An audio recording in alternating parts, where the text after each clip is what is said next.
I think when I started in this business in the early 2000s, the vast majority of what we did was 100% services. So it took the customer's data, we would go away for a period of time, and we'd come back with a specific answer. And what happened a lot of time was people had a question behind the question, and it usually made us having to go back under the hood, figuring out how to do things a little bit differently and turning it around. The nice thing with software is the software has allowed us to pivot and produce analysis much quicker. But I think a lot of people assumed initially that, oh, you could just do it with software alone. But I think what we've found over the years is that while you theoretically can either do services only or software only, if you can blend the two together and bring the art and the science together and leverage the power of technology, the solution not only lasts longer, but is more robust in the delivery. Just in terms of what we've done over the years, the format structure has completely changed. Back in the day, it was malls and malls only. Now, people are saying that malls are dying. Whether or not that's true or not, it really is neither here nor there. The consumer's tastes have changed. So, people want to buy something online, they want to return it in the store. That used to be its own separate channel. Now that's part of a retail solution. Drive-through lanes, you're beginning to see third-party delivery. You're beginning to see smaller in-store restaurants. You're also seeing much more experiential venues. People's flavor is always going to change, but what's not going to change is the desire for convenience and the desire for what are the things that people want in their trade area.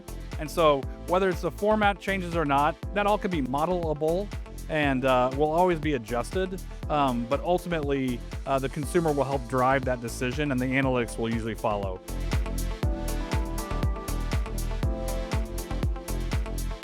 I think when I started in this space, I learned the power of drive times.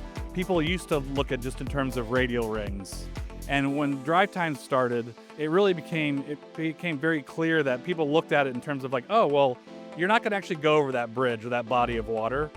And I think very similarly, like if you kind of take that, now we look at mobility data and we look at the movement of people.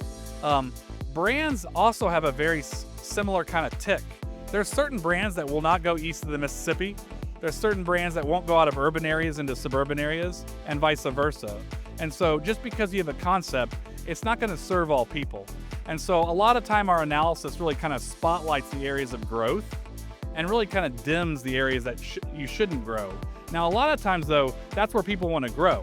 And so the question is, well, what do I need to do differently if I want to service that area? And that's typically where the analytics look to kind of uncover that.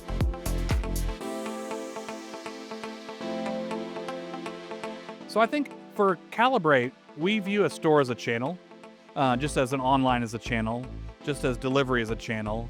And so depending upon the growth levers that a company wants to explore, we look at those channels.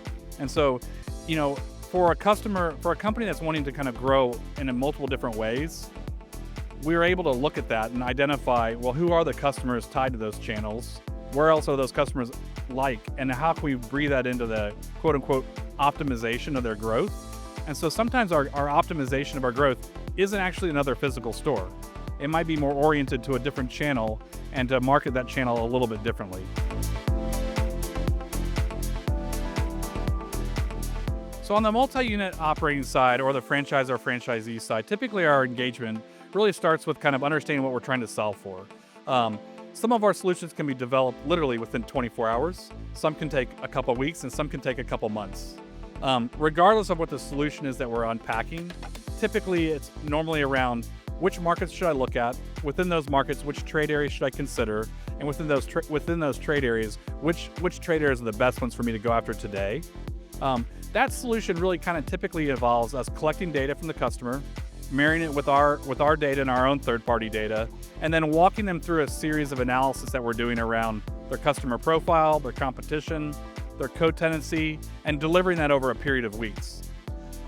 Initially, the value is seen at the delivery of that model, but what we've really worked hard on the last 4 years is showing them the ability to kind of extract value almost immediately from the relationship while they wait, quote unquote, for the model to be done. But more times than not, a solution is usually developed within a quarter, within 3 months.